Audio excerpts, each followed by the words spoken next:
டே 8க்கான டயட்டில் என்னென்ன சாப்பிட்டேன் அப்படிங்கிறத இந்த வீடியோவில் பார்க்கலாம். டே 1 to 7 வரைக்கும் இருக்கிற வீடியோ பார்க்காதவங்க வீடியோவோட லிங்க் வந்து டிஸ்கிரிப்ஷனில் இருக்குது, வேணுங்கிறவங்க செக் பண்ணி பார்த்துக்கோங்க. டே 8ல் காலையில் எந்திரிச்சோன்னா பார்த்தீங்கன்னா கரி லீஃப் ஜூஸ் வந்து குடித்தேன்.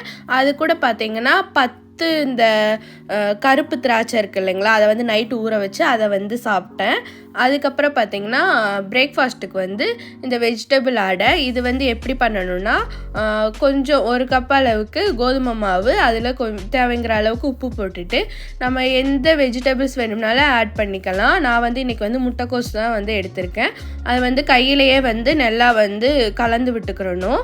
அது கூட வந்து தேவைங்கிற அளவுக்கு தண்ணி வந்து ஊற்றி, சப்பாத்தி மாவு மாதிரி பிசையக்கூடாது, கொஞ்சம் நம்ம கையிலெல்லாம் ஒட்டும் இல்லைங்களா, கொஞ்சம் இந்த பிசு பிசுன்னு இருக்கிற மாதிரி அந்த அளவுக்கு வந்து பிசைஞ்சுக்கிறணும்.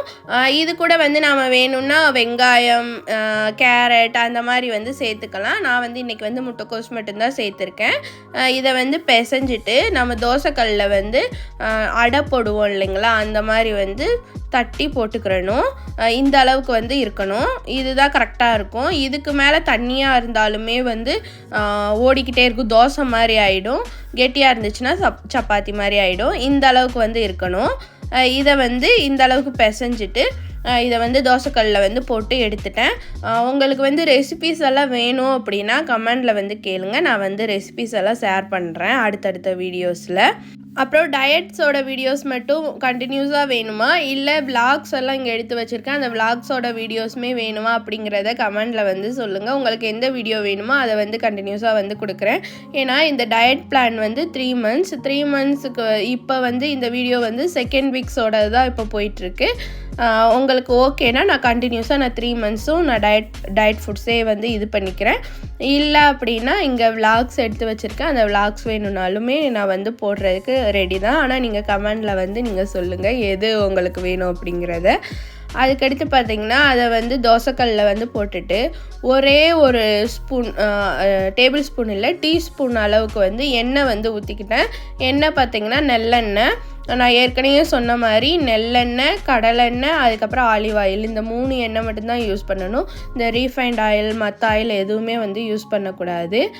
இது வந்து கொஞ்சமாக வந்து ஊற்றிக்கிட்டு அதுக்கப்புறம் வந்து 2 சைடுமே போட்டு நல்லா சிம்லையே வச்சு நல்லா 2 சைடுமே வந்து கோல்டன் ப்ரௌன் கலரில் வரும், அந்த அளவுக்கு வந்து வேக வச்சு எடுத்துக்கிறணும்.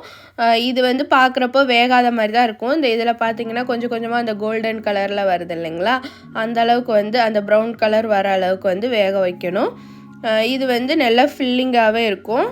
இது கூட பார்த்திங்கன்னா 2 எக்கு, அதுக்கப்புறம் வந்து கொரியாண்டர் சட்னி வந்து எடுத்துக்கிட்டேன். இது வந்து 2 அடை, 2 எக்கு, 1 கட்டோரி அளவுக்கு வந்து கொரியாண்டர் சட்னி. இதுதான் காலையில் பிரேக்ஃபாஸ்ட். இந்த ஃபுட்ஸ் எல்லாம் நீங்களுமே வந்து எடுத்துக்கிட்டு இருக்கீங்க அப்படின்னா அளவு வந்து உங்கள் பாடிக்கு எவ்வளோ அளவுக்கு வேணுமோ அந்த அளவுக்கு தான் நீங்கள் வந்து எடுத்துக்கிறணும். இது வந்து என்னோட பாடிக்கான அளவு தான் நான் இப்போ வந்து உங்கள் கூட வந்து ஷேர் பண்ணிகிட்ருக்கேன். உங்களுக்கு ஒரு ஃபுட்டோட ஒரு ஐடியா கிடைக்கும் அப்படிங்கிறதுனால தான் இதை வந்து ஷேர் பண்ணிகிட்ருக்கேன். நீங்களாம் ஓனாக டயட் இருக்கிறப்போ இது வந்து உங்களுக்கு ஹெல்ப்ஃபுல்லாக இருக்கும். அதுக்கப்புறம் லஞ்சுக்கு வந்து ரைஸு, அதுக்கப்புறம் கேரட், அதுக்கப்புறம் வந்து வெள்ளை சுண்டல், அப்புறம் வந்து தயிர். இதுதான் வந்து லஞ்சுக்கானது. ரைஸ் வந்து 250 கிராம், கேரட் வந்து 100, அதே மாதிரி வெள்ளை சுண்டலுமே வந்து 100, தயிர் வந்து 50 கிராம். இது வந்து லஞ்சுக்கான இதுதான் வந்து இன்றைக்கி வந்து சாப்பிட்டேன். அதுக்கப்புறம் ஸ்நாக்ஸ் வந்து பார்த்திங்கன்னா ஈவினிங் ஸ்நாக்ஸ்க்கு வந்து இந்த கிராக்கர்ஸ் இருக்குது இல்லைங்களா, இந்த ரைஸ் கிராக்கர்ஸ்ன்னு சொல்லிட்டு, இது வந்து எனக்கு வந்து இங்கே ரைஸ் கிராக்கர்ஸ்ன்னு தான் கிடச்சிச்சு. ப்ரௌன் ரைஸ் கிராக்கர்ஸ்ன்னு இருக்கும், இல்லைன்னா ப்ரௌன் ரைஸ் கேக் அப்படின்னு இருக்கும், அது வந்து எடுத்துக்கலாம்.